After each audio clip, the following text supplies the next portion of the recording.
Not long ago, Texas decided to set off this new wave of bounty-based legislation by effectively outlawing abortion in the vast majority of cases. And we now know what effect that's happening. Apparently, abortions in Texas fell by 60% in the first month out of the most restrictive abortion law currently in the US for like half a century effectively.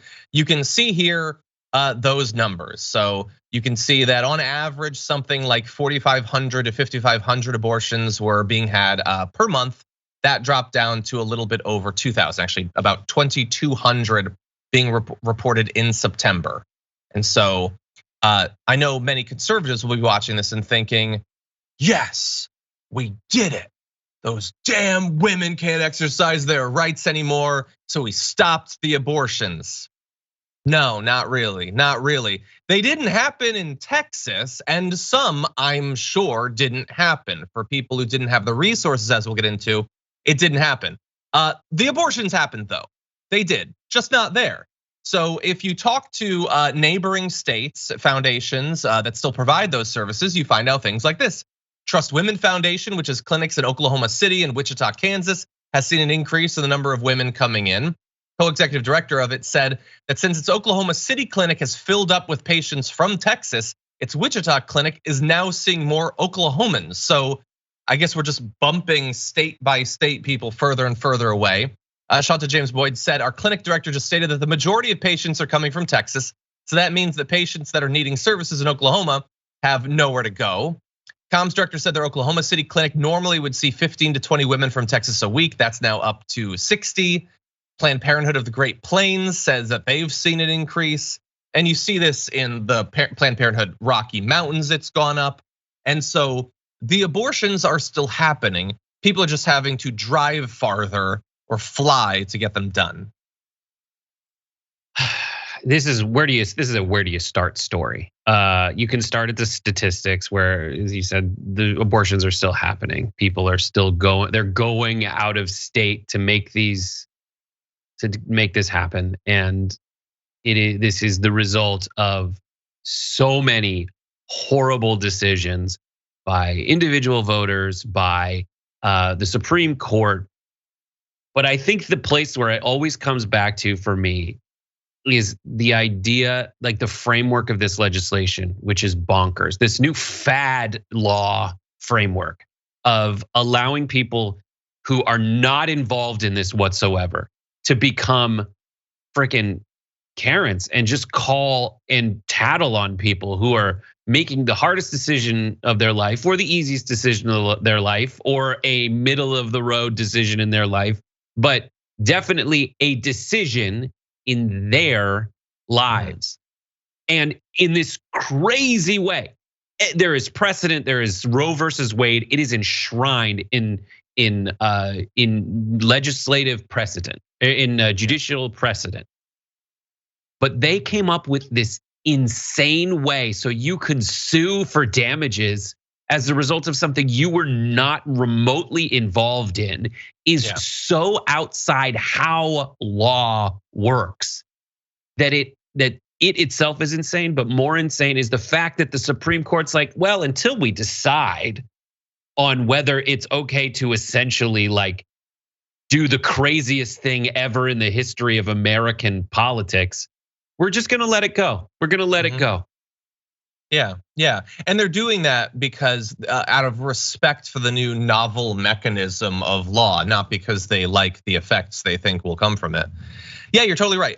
What they have done on both sides of this is through their policies for decades and decades, they have driven people to the limit, squeezed them economically, and now they are reaping the consequences of the desperation that people feel. And it happens on both sides of this issue. In this particular topic and in all of the other like $10,000 bounty laws that we're seeing spread from state to state. And it's always $10,000. Do you notice that? It's almost like they focus grouped and figured out that that's exactly enough money to incentivize this sort of behavior. So if you're one of the women who wants to exercise your rights, you can still do it. You just have to drive a long way and possibly stay somewhere. So it's gonna be much more expensive. So apparently the average cost nationally for an abortion is $550, but then you have to add travel, hotel, food costs. potentially hundreds of dollars more. So if you are wealthy, then this law barely matters. You can fly and get it done, come back to take a little bit of time off. But if you can't get the time off your job, if you don't have the money in your savings, then you don't have rights anymore. And the rights that you have access to are entirely based on how much money you have. So if you have enough money, you can still do it, and many still are. If you don't, that's it, you don't have the rights anymore. And then on the other side of the economic desperation, we're no longer even pretending that, as Brett said, that law should be based in something moral, something foundational. It's just, hey, we're gonna incentivize you. You're desperate, you don't have any money. We're gonna give you a lot of money if you just look around and watch for anyone doing something that we don't like. We are creating a bounty system of legal tattletales, effectively. That's what they're doing. And in Texas, it's for abortion, but it's for so many other things. More and more right-wing states are rolling this out. Horrible. Yeah, absolutely. And I don't feel better just because, like we said the last time we talked about this, sort of to show the irony, some blue states will come up with it like a version of this for guns or something. This is not how laws are supposed to work, whether they accomplish the ends we want or the ones insane right-wingers want. This is like if someone robbed a store in another town and you sue the person who robbed the store and so that you can get money from it. And not as like a reward from it's not like you get a portion of the recovered money. It's just you get paid for it, for reporting it. Well, everything else has been privatized. Why not? Why not this? It's insane. And eventually it's not just gonna be reporting. Eventually it's going to be hauling in.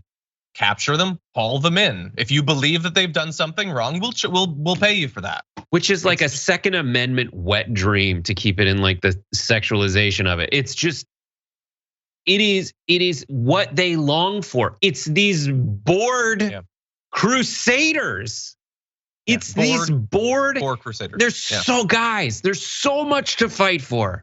There's so many worthy causes for you to fight for, but they might be a little complicated. You might have to find something out. You take such heart in knowing that this is so super simple and you've just decided you're gonna fight for 8 cells. Like, fight for something else. Why don't you fight for the rights of that woman to make her own damn decision? And as you're saying, don't tread on me or whatever the hell your creed is. There's so much better to fight for than this. I agree.